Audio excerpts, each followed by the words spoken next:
దేవుని వాక్యం చదువుకుందాం.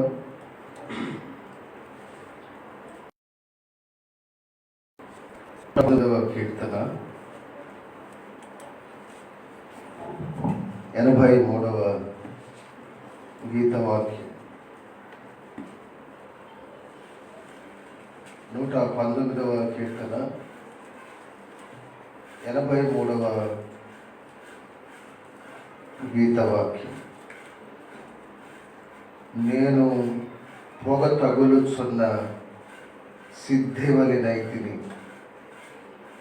అయినను మీ కట్టడలను నేను మరచుట లేదు. పొగ తగులుచున్న సిద్ధి, ఇదే ఈనాటి అంశము పేరు. పొగ తగులుచున్న సిద్ధి అనే అంశాన్ని మనం ఈరోజు ధ్యానం చేద్దాం. కనుక పొగ తగులుచున్న సిద్ధి అంటే ఏంటి? అసలు సిద్ధి అంటే ఏంటి?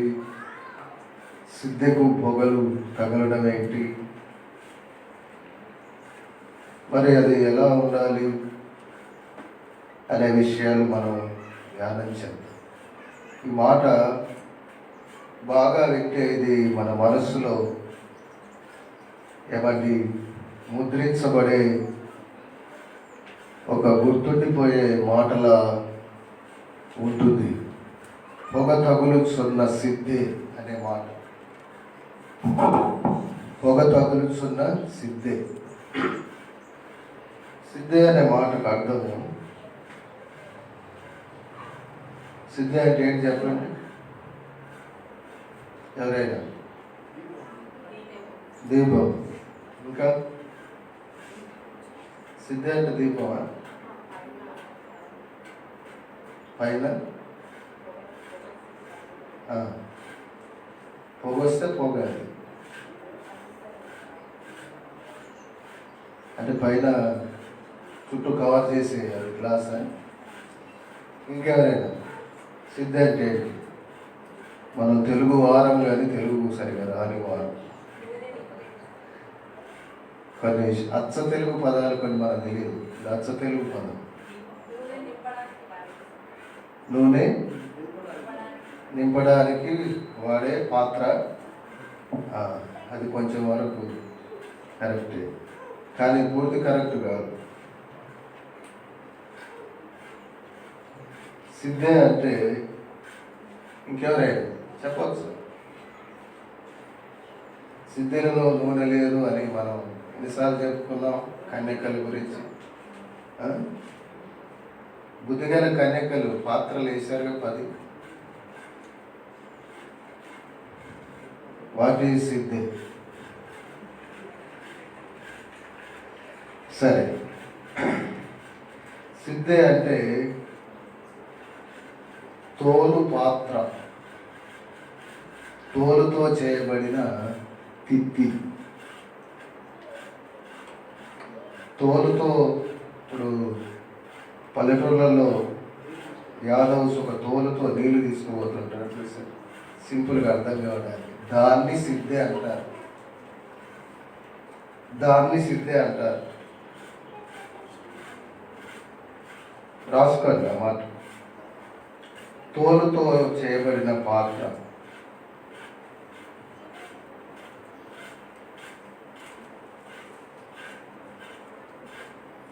సిద్ధి అంటే తెలుగు నిఘంటువులో అచ్చ తెలుగు అర్థం ఏంటంటే బుంగ వలె నుండు తోలు పాత్ర. బుంగ వలె నుండు తోలు పాత్ర.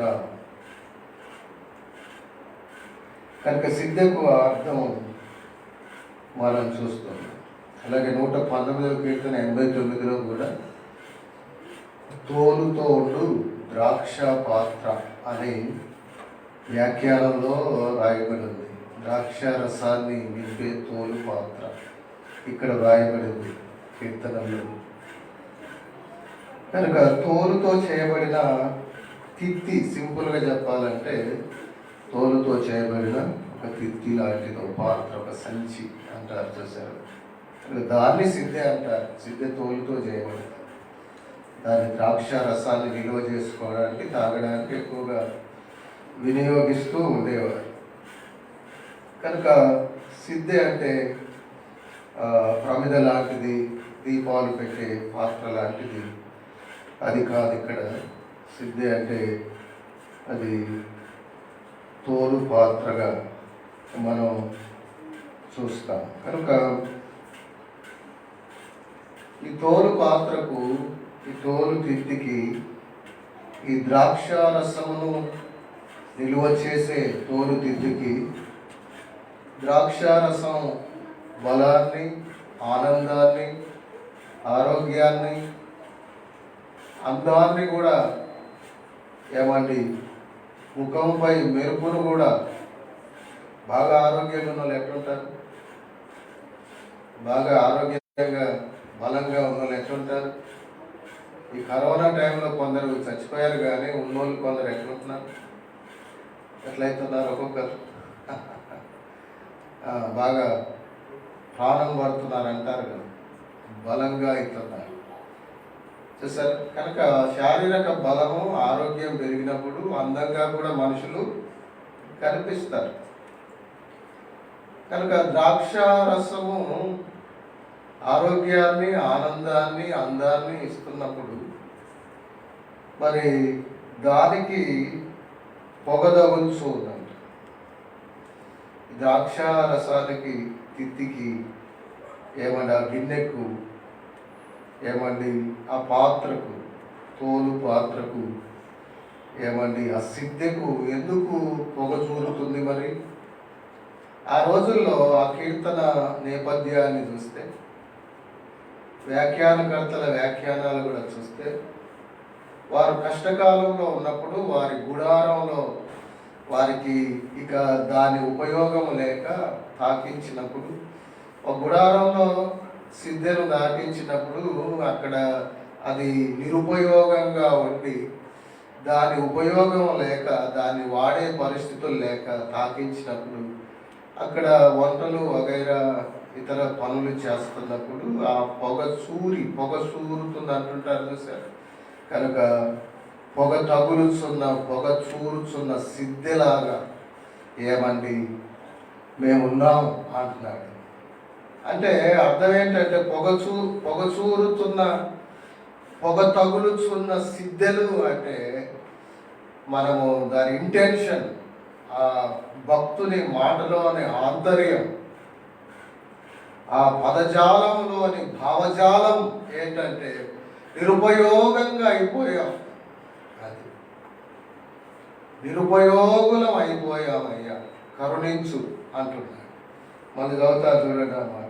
నేను పొగ తగులుచున్న సిద్ధెవలెనైతిని, పొగ తగులుచున్న సిద్ధెవలెనైతిని, నిరుపయోగంగా పడి ఉన్న వాడనైతిని.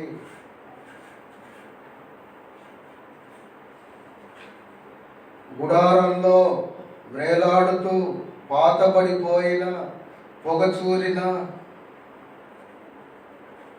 వేడిచే ముడతలు పడిపోయిన ద్రాక్ష తిత్తితో తనను తాను పోల్చుకుంటున్నాడు. అది ద్రాక్ష తిత్తి, తోలుతో చేయబడిన ద్రాక్ష తిత్తి ఇక్కడ వాడింది. ఇక్కడ దాన్ని దృష్టిలో పెట్టుకొని సిద్ధే అన్నాడు. కొన్ని నూనెకు వాడచ్చు, అది నూనె సిద్ధి. కనుక సిద్ధిగా, సిద్ధి అంటే మళ్ళా కార్యసిద్ధి, పని జరుగుట, సిద్ధించుటను. సిద్ధే అంటే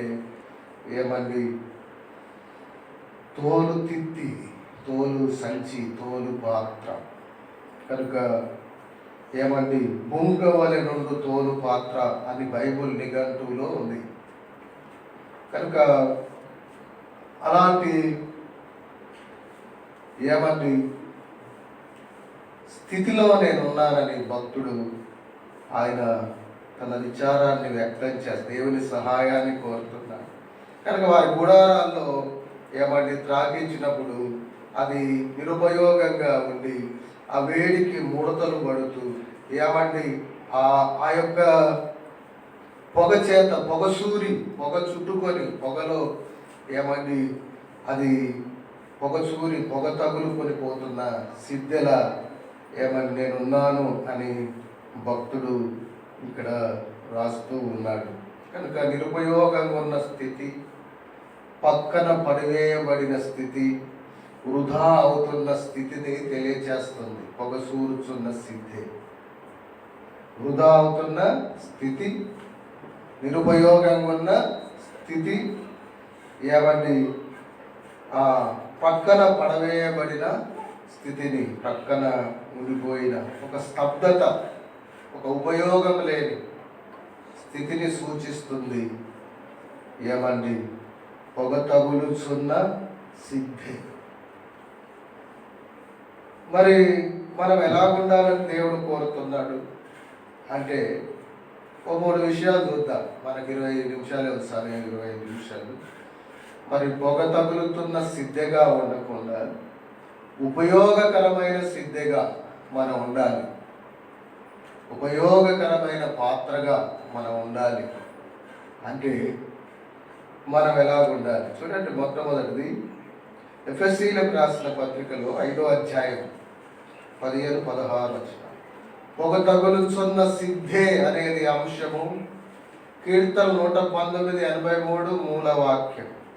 మరి పొగ తగులుచున్న సిద్ధలా కాకుండా ఉపయోగకారి అయిన సిద్ధలా ఉండాలంటే నెంబర్ 1 ఎఫెసీ 5:15-16 దినములు చెడ్డవి కనుక మీరు సమయమును పోనీయక సద్వినియోగం చేసుకొని అజ్ఞానుల వలె కాక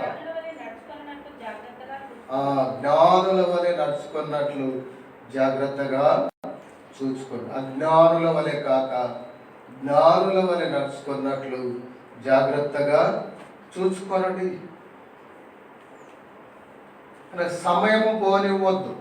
ఆ మాట రాసి మొదటిది సమయం పోనివ్వక అజ్ఞానుల వలె కాక జ్ఞానుల వలె నడుచుకోవాలి. ఇప్పుడు ఎఫ్ఎస్సిలో మనం ప్రకటనలో లవోదికీయ చివరి 7వ సంఘం గురించి దేవుడు రాస్తాడు కదా. మెప్పు లేని సంఘం. ఫిలదెల్ఫియాలో తప్పు లేదు, లవోదికీయాలో మెప్పు లేదు. కనుక అక్కడ దేవుడు కొన్ని మాట్లాడతాడు చూడండి. ఎంత తీవ్ర స్థాయిలో దేవుడు అన్నాడు అంటే, ఎందుకు అనాల్సి వచ్చిందంటే 16 నుండి నేను చదువుతాను. ఏమండి, నీవు వెచ్చగానైనా చల్లగానైనా ఉండక, ఇక పైనుండి నీ క్రియలో నేను ఎరుగుదను, నీవు చల్లగానైనా వెచ్చగానైనా లేవు, నీవు చల్లగానైనా వెచ్చగానైనా ఉండినా మేలు, నీ వెచ్చగానైనా చల్లగానైనా ఉండక నులివెచ్చనగా ఉన్నావు కనుక నేను నిన్ను నా నోటి నుండి ఉమ్మివేయని ఉద్దేశించున్నాను. నీవు దౌర్భాగ్యుడు, దిక్కుమాలిన వాడు, దరిద్రుడవు, గుడ్డివాడవు అని ఇక్కడ ఉంది కదా. కాబట్టి నువ్వు సరి చేసుకు ఇక్కడైనా నా దగ్గర కొనుక్కో అన్నాడుగా, మారు మనసు పొందమని. ఇక్కడ మరి దరిద్రుడు అంటే ఏంటి, మళ్ళీ దౌర్భాగ్యుడు అంటే చెప్పండి ఎవరైనా. దరిద్రునికి దౌర్భాగ్యునికి తేడా ఏంటి? ఏమండి?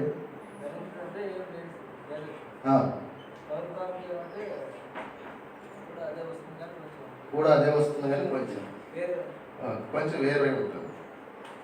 కూడా అదే వస్తుంది కానీ కొంచెం వేరే ఉంటుంది. అది వేరేది ఏంటిది? స్థితి వేరే. ఏంటిది ఆ స్థితి? ఏం చెడు? ఎందుకు పనికి మాల? దరిద్రుడు అంటే మరి ఏం లేదు. దౌర్భాగ్యుడు అంటే పనికి మాలేవాడని, దౌర్భాగ్యం ఉంటే పనికి మాలేవాడని ఖచ్చితంగా పూర్తి పనికి మాలేవాడు అనగలమా? దాని అర్థం ఏంటి? దరిద్రునికి దౌర్భాగ్యుడు సింపుల్గా అర్థం కావాలంటే, ఇప్పుడు వర్షం వస్తుంది, వర్షంలో ఒక ఆయన గడగడగడ తడుచుకుంటూ పోతున్నాడు. ఆయనకి ఏం లేదు, గొడుగు లేదు. కనుక గొడుగు లేక తడుచుకుంటూ పోతున్నాడు. అతడు దరిద్రుడు. ఇంకొక ఆయన పోతున్నాడు, వర్షంలో గడగడ వణుకుచు సంకలు గొడుగు పెట్టుకొని పోతున్నాడు.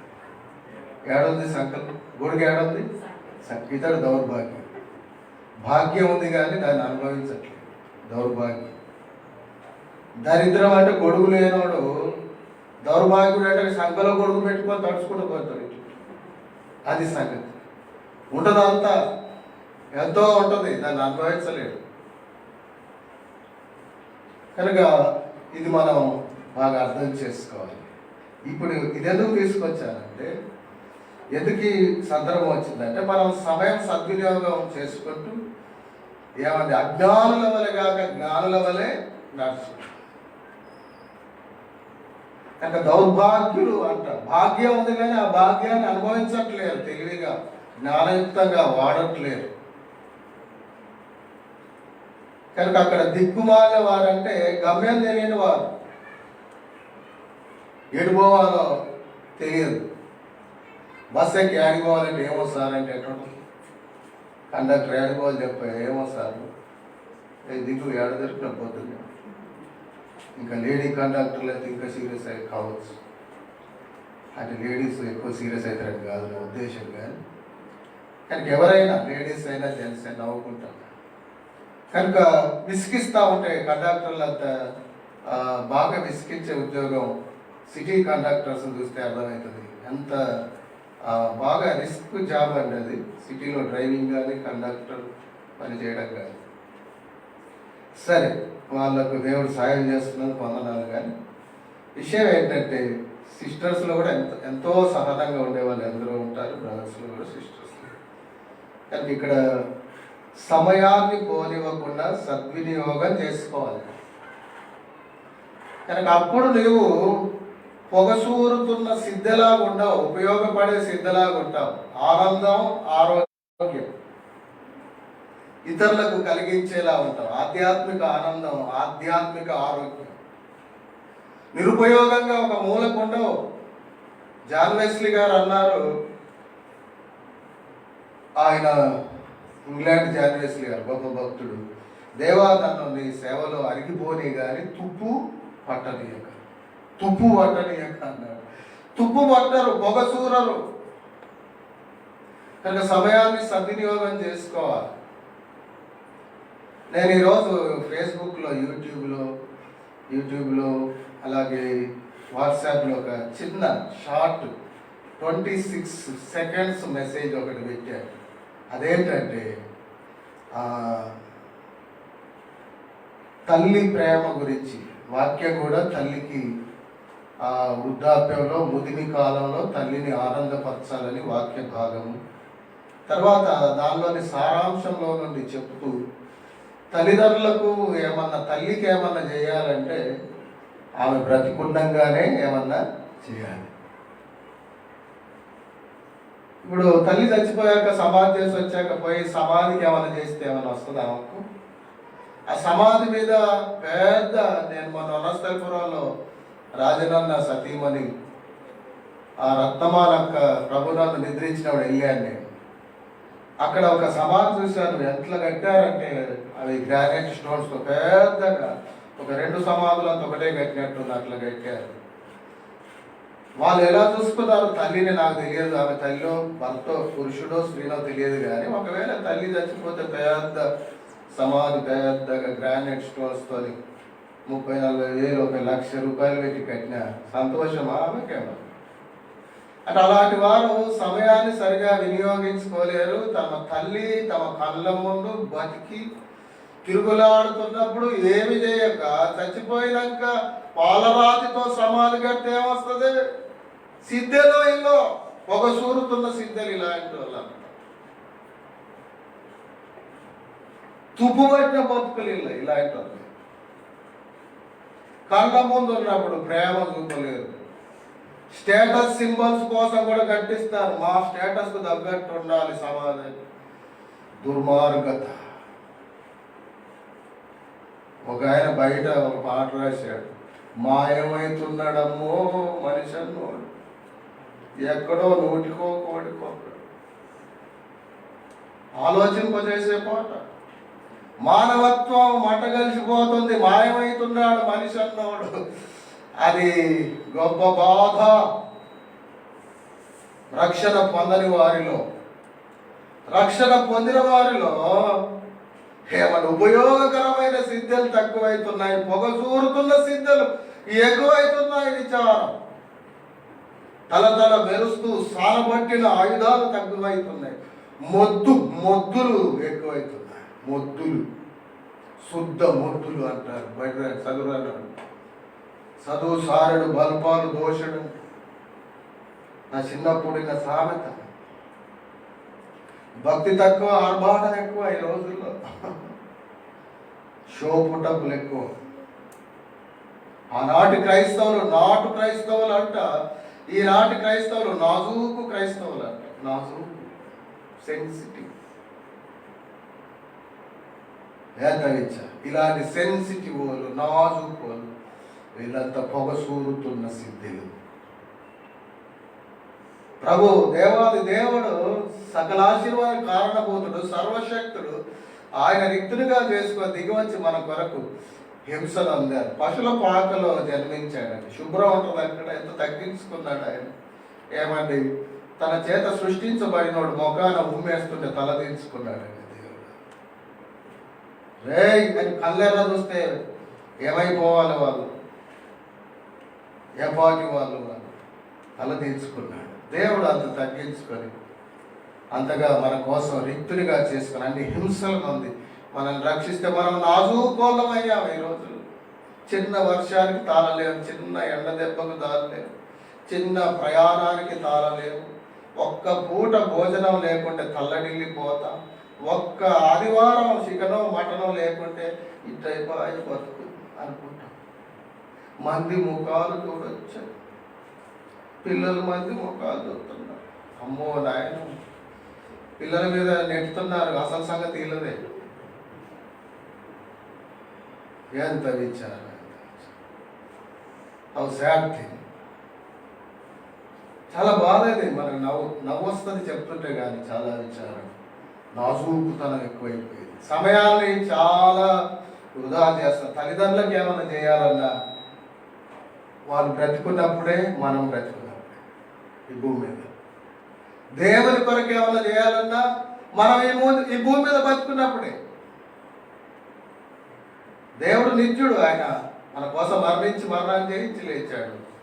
దేవుని కొరకు ఏదన్నా చేయాలన్నా మనము ఈ భూమి మీద బ్రతుకున్నప్పుడే.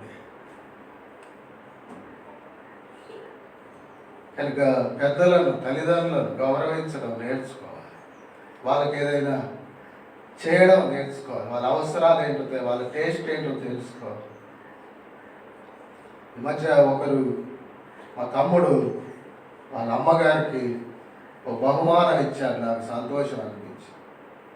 కానీ తల్లిదండ్రుల నుండి బహుమానాలు కోరుకునే వాళ్ళు ఎక్కువ. ఒకసారి ఒక దైవజనుడు, గొప్ప దైవజనుడు ఒక మాట అన్నాడు. ఈ ముసలి రక్తాన్ని ఇంకా ఎంత పీలుస్తారు అన్నాడు. అప్పుడు ఒక్కసారి ఒళ్ళు ముల్లెక్కినట్లయింది నాకే. కనుక ఆయన ఏ ఉద్దేశంతో అన్నాడో, ఆయన ఏ కోణంలో అన్నాడో అది పక్కన పెడితే, ఒకవేళ అది ఇప్పుడు మనం తీసుకోకుండా, కనుక తల్లిదండ్రుల ముసలి రక్తం ఏమన్నా జలగల్లా పీల్చే పిల్లలు ఎంతమంది లేరు. తల్లిదండ్రులకు ఏమన్నా చేద్దాం అని ఆలోచించేటోళ్ళు ఎంతమంది? నేను చేద్దాం అనుకుంటున్నాను కానీ అనేసరికి నీకు 60 ఏళ్ళు వస్తున్నాయి. అంతలో చచ్చిపోతున్నావు. కథం సమాధి కడుతున్నావు, కాకపోతే జ్ఞాపకార్థ కొడిక పెడుతున్నావు.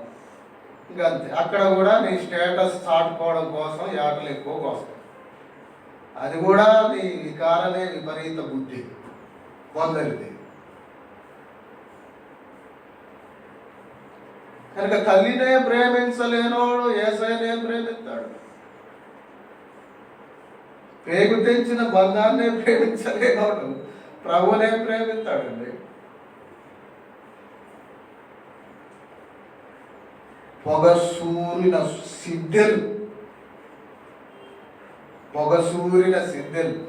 పల్లెటూళ్ళలో గుడిసెలో ఏమైనా తాకిచ్చి ఉంటాయి చూడండి, సంతులు లాంటివి పొయ్యి దగ్గర, వాటిని ఒకసారి చూడండి అర్థమవుతుంది.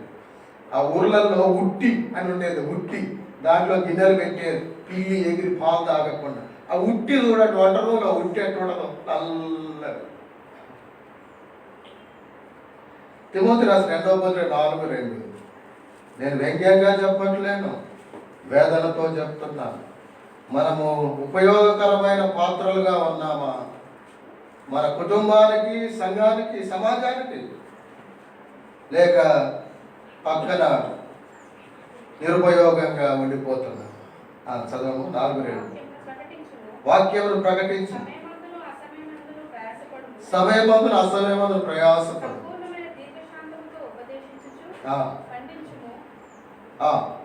గద్దించుము, ఖండించుము, బుద్ధించు.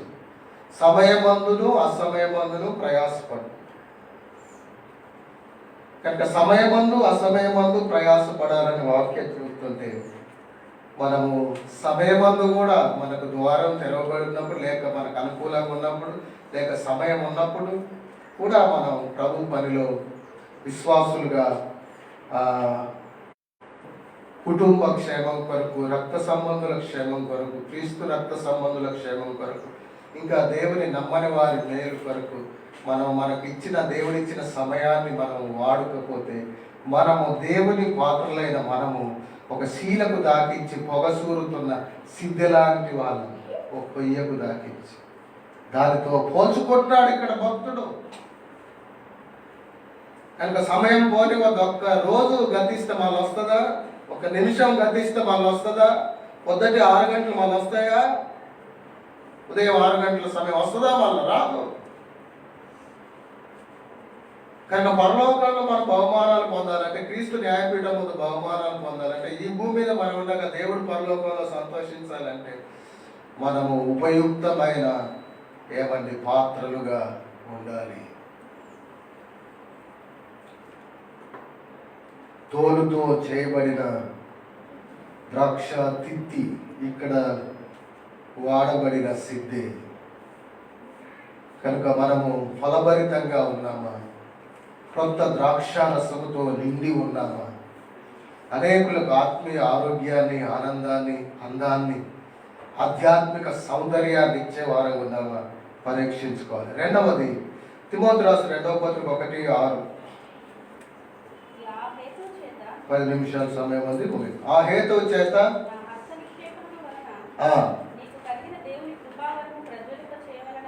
కృపావరాన్ని ప్రజ్వలింపజేసుకోవాలంటే, ఇక్కడ రెండవ తలపు ఏంటంటే, వరాలు వాడుకోవాలి. నీకు ఇచ్చిన వరాలు బాగా వాడాలి, విరివిగా వాడాలి. ఎంత వాడాలి అంత వాడాలి, ఎప్పుడు వాడాలి అప్పుడు వాడాలి. ఇంకా అవసరమైతే నీవు అనుకూల సమయాలు ఉంటాయి, సమయం ఉంది అసమయం ఉంది అన్నారు సార్. అలాగే మనము కొన్నిసార్లు వెతుక్కొని మరి కల్పించుకొని మరి వెళ్ళాల్సి ఉంటుంది. కల్పించుకొని మరి మనం వెళుతూ పని చేసినప్పుడు, మన వరాలను వాడుకున్నప్పుడు ఉపయోగ యజమానుడు వాడుకున్నటకు అర్హమైన పాత్ర మనం అయి ఎక్కువగా వాడబడి, మనకు దేవుడు ఇచ్చిన జీవితాన్ని మనము సద్వినియోగం చేయగలుగుతాం. రక్షించబడ్డాం, సంతోషం అండి, చాలా సంతోషం. కానీ మరి మన సమయాన్ని ఎలా వాడుతున్నాం? ఉద్యోగాలకు వాడుకునేది వాడుకుంటూనే, పని చేసేవారు ఆ చేతి వృత్తులు చేసేవారు అది చేసుకుంటూనే, సేవ చేసేవారు సేవలో సేవా పిలుపు లేకుండా పని చేసుకుంటూ ప్రభులో సాగుతున్న వారు పని చేస్తూనే. కనుక వరాలను దేవుని కొరకు వాడాలి. మొదటి పత్రికలో 12:7, మొదటి పత్రిక 12:7 మనం వరాల గురించి ధ్యానం చేస్తాం. 24 వరాలు ఉన్నాయి బైబిల్లో. అయినను 16వ వరం చూస్తున్నాం ఇప్పుడు, సువార్థికులు అని. అందరి ప్రయోజనం కొరకు, ప్రతి వారికి ఆత్మ ప్రత్యక్షత, ఆత్మ వరాలు అందరి ప్రయోజనం కొరకు అనుగ్రహించబడుతున్నాయి. కనుక నీ వరాలను వాడితే అందరికి ప్రయోజనం కలుగుతుంది. అప్పుడు నీవు పొగసూరుతున్న సిద్ధవు కాదు, ఉపయోగకరమైన సిద్ధవు. ఉపయోగకరమైన పాత్ర. అక్కడే 14లో ఉంటుంది, 14 అధ్యాయాలు ఇంకో మాట ఉంటుంది, 14-12, 1 కొరింథీ 14:12. మీరు ఆత్మ సంబంధమైన వరముల విషయమై చూడండి, ఆసక్తి గలవారు కనుక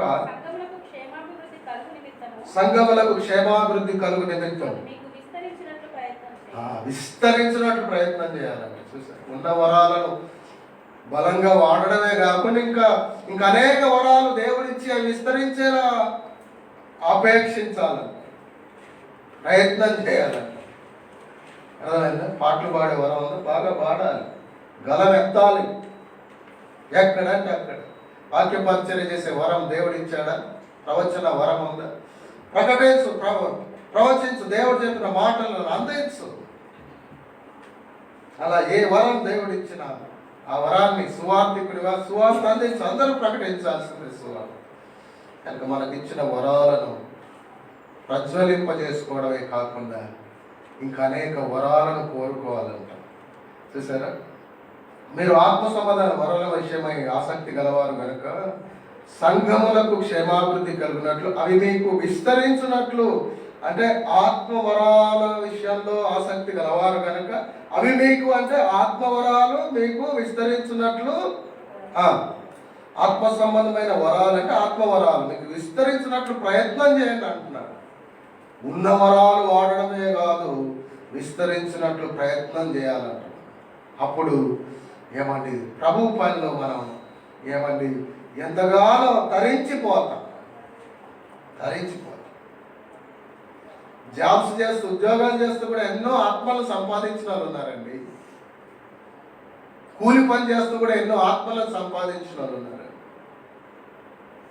ఎల్బీ నగర్లో ఒక అమ్మ, బక్కగా ఇంత ఉండేది అక్క, ఒక ఆమె చాలా మాదిరికరమైన సహోదరి. ఆమె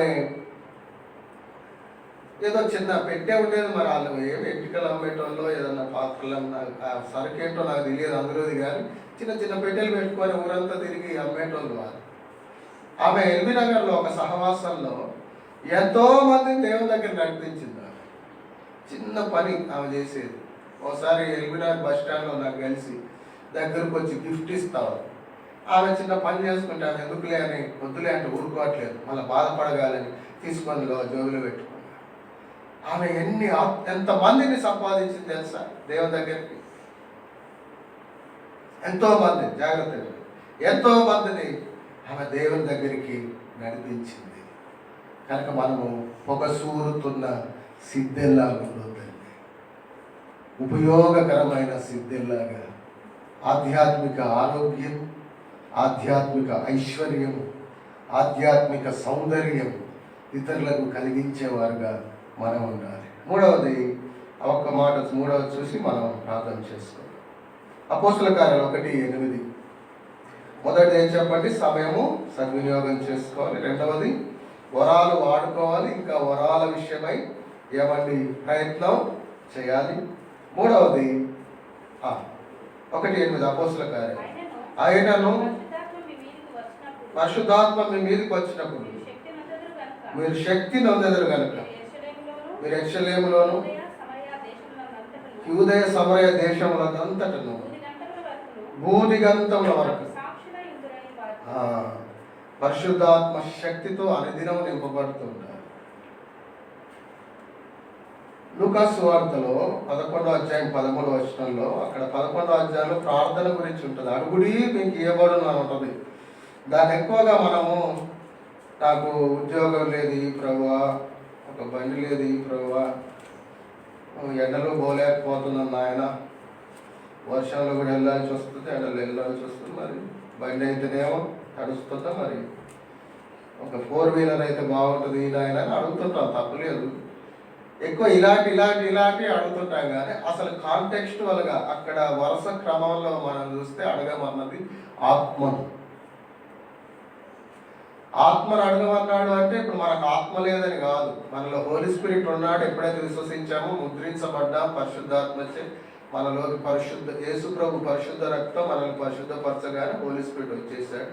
అయితే అనుదిన శక్తితో నింపబడుటకు అడగమన్నాడు ప్రభు. అర్థం అంటే లూకా 11:13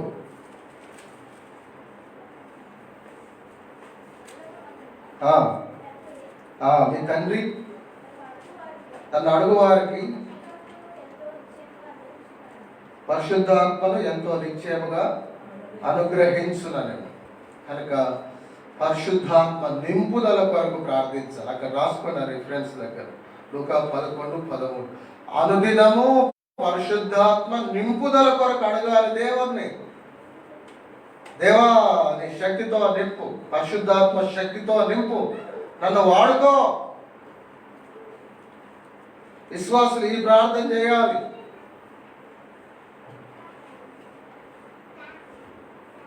రాత్రి పడుకునేటప్పుడు జనరల్గా, అయ్యా రోజంతా కాపాడినావు, స్తోత్రాలు, రాత్రంతా కాపాడు, నీ బంగారు దూతలను కాపలా ఉంచు, అంతే. వెళ్ళేటప్పుడు, ప్రయాణాలు చేసేటప్పుడు మార్గం అంతట్లో నాకు తోడుగా ఉండు, కాపాడు. మళ్ళీ బయలుదేరేటప్పుడు ఇంటికి క్షేమంగా చేర్చు. తప్పేం లేదు, గంతేనాక ప్రార్థన. కొందరి ప్రార్థనలు మరీ షార్ట్గా ఉంటాయి. ఒక ఆయన అంట భోజనం ముందు కూర్చొని అయ్యా బువ్వ ఆమేన్ అన్నాడు. అయ్యా బువ్వ ఆమేన్.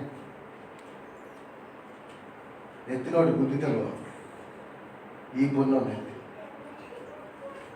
అయ్యా ఆహారం ఇచ్చావు నాయన, నీకు స్తోత్రాలు, కృతజ్ఞతాస్తుతులు చెల్లిస్తున్నాను, లేని వారు కూడా దయచేయ అయ్యా. ఆ శక్తిని నామమహిమార్థం వాడాలి సాయిలేనా. ఎంత నిమిషాల్లోనే, సెకండ్లోనే అయిపోతుంది. అంత కూడా చేయట్లేడా. అయ్యా బువ్వ ఆమేన్. కనుక ఈ టైప్ వాళ్ళు పరిశుద్ధాత్మ శక్తితో నింపండి ప్రభు అని ఏం చేస్తారు? కనీస ప్రార్థనే చేయలేని వారు. ఎన్నో ఇంటికి సమయం ఉంటుంది, మనకు ఎన్నో ఇంటికి సమయం ఉంటుంది, ఎంతో విస్తారంగా సమయం కేటాయిస్తాం. అసలు వాచ్ వైపే కూడా ఏమన్నా కానీ మన పనిలో పడిపోతాం చాలా ఇంట్లో. ప్రార్థన విషయంలో, ప్రభు పని విషయంలో, ప్రార్థన విషయంలో.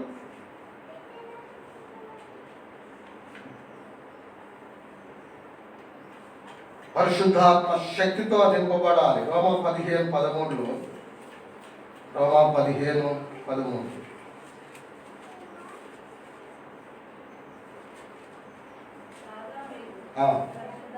కాగా మీరు పరిశుద్ధాత్మ శక్తి పొంది విస్తారముగా నిరీక్షణ గలవారగుటకు నిరీక్షణకర్తయగు దేవుడు విశ్వాసము ద్వారా సమస్త ఆనందముతోను సమాధానంతోను సమయమే నింపునుగా. చూసారు, మీరు పరిశుద్ధాత్మ శక్తి పొంది. కనుక అనుదినము ఆయన శక్తితో మనం నింపబడుతూ ఉండాలి. పరిశుద్ధాత్ముడు మీ మీదికి వచ్చినప్పుడు మీరు శక్తి పొందుతురు అని బైబిల్ చెప్తుంది. కనుక 4:6-10 అపోస్తలుల కార్యం 4:31 చూడండి. 4:31 వస్తారు. అపోస్తలుల కార్యం 4:31 ముగించేస్తారు. వారు ప్రార్థన చేస్తుండగా వారు కూడి ఉన్న చోటు కంపించను. అప్పుడు వారందరూ పరిశుద్ధాత్మతో నిండిన వారై, ఆల్రెడీ పరిశుద్ధాత్మచే ముద్రించబడ్డ వాళ్ళు వీళ్ళు, మళ్ళా నిండిన వారై అనంది దేవుని వాక్యం ధైర్యముగా బోధించి. పరిశుద్ధాత్మ శక్తితో నింపబడితే నువ్వు ధైర్యంగా పనిచేస్తావు, వాడబడతావు. ఒక సూర్యుని సిద్ధేవు కావు, నువ్వు ఉపయోగకరమైన సిద్ధేవైతావు. తర్వాత 6:10 మనం చూస్తాం. అపోస్తలుల కార్యం 6:10 మనం చూసినప్పుడు మాటల యందును అతడు మాట్లాడుట యందు అతడు అగపరిచిన జ్ఞానము, అతన్ని ప్రేరేపించిన ఆత్మను వారు ఎదిరింపలేకపోయేది. కనుక ఆత్మ మనల్ని ప్రేరేపిస్తే, ఆత్మశక్తితో అనుదినం మనం నింపబడుతుంటే ఎవరు ఎదిరించలేరండి, ఎవరు ఎదిరించలేరు. ఆ జ్ఞానం అది ఎంత ఉన్నతమైన జ్ఞానము, దేవుడు ఇచ్చే జ్ఞానం. కనుక అనుదినము ఆత్మశక్తితో నింపబడుతూ వాడబడుతూ ఉన్నప్పుడు ఏమండి ఉపయోగకరమైన పాత్రలుగా మనం ఉంటాం. దేవుడు మనకు జీవితాన్ని ఇచ్చినందుకు, రక్షించినందుకు మన జీవితం సార్థకం అయ్యేలా బ్రతకగలుగుతాం.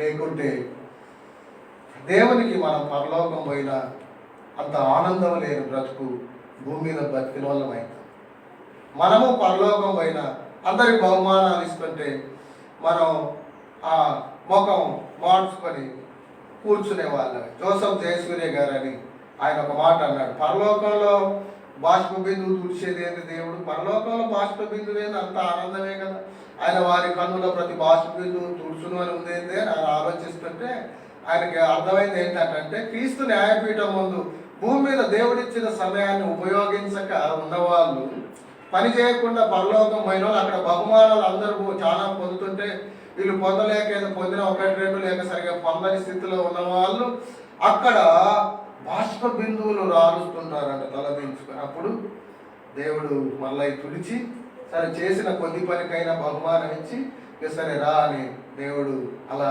ఓదారుస్తాడు, లేక దగ్గర తీస్తాడు అని ఆయన వ్యాఖ్యానించాడు. పరలోకంలో బాష్ప బిందువులు ఏంటంటే భూమి మీద పని చేయని వాళ్ళవి, భూమి మీద పని చేయని వాళ్ళవి. ఇప్పుడు మన అంశంలో చెప్పుకోవాలంటే పొగసూరుతున్న సిద్ధెలవి.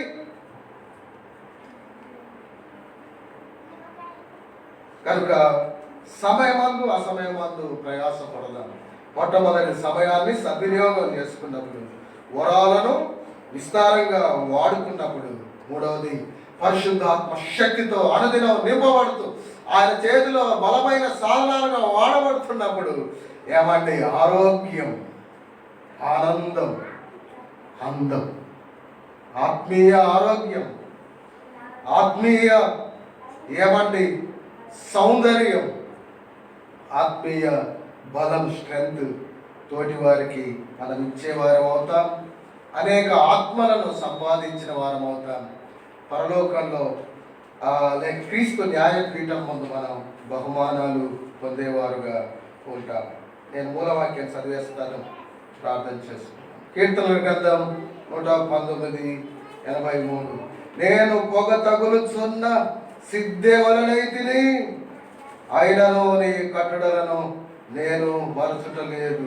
నేను పొగ తగులుచున్న సిద్ధే వలనైతిని. సిద్ధే అనగా ఏమండి పుంగ వలె నుండి తోలు పాత్ర. ఏమండి ఇక్కడ వాడింది తోలు ద్రాక్ష, తోలు తిత్తి, తోలు పాత్ర. సిద్ధే అంటే తోలుతో చేయబడిన ఒక పాత్ర, ఒక తిత్తి అని అర్థం ఇస్తుంది. కనుక నిరుపయోగంగా ఉన్నప్పుడు దానికి పొగ సూరుతుంది, వాడబడుతూ ఉన్నప్పుడు అది ప్రకాశిస్తుంది, అది అందంగా ఆకర్షణీయంగా ఉంది. కనుక మనం పొగ తగులుతున్న, పొగ సూరుతున్న సిద్ధెల్లాగా ఉన్నామా, యజమానుని చేతిలో బలముగా వాడబడుతున్న పాత్రలుగా ఉన్నామా పరీక్ష చేసుకుందాం.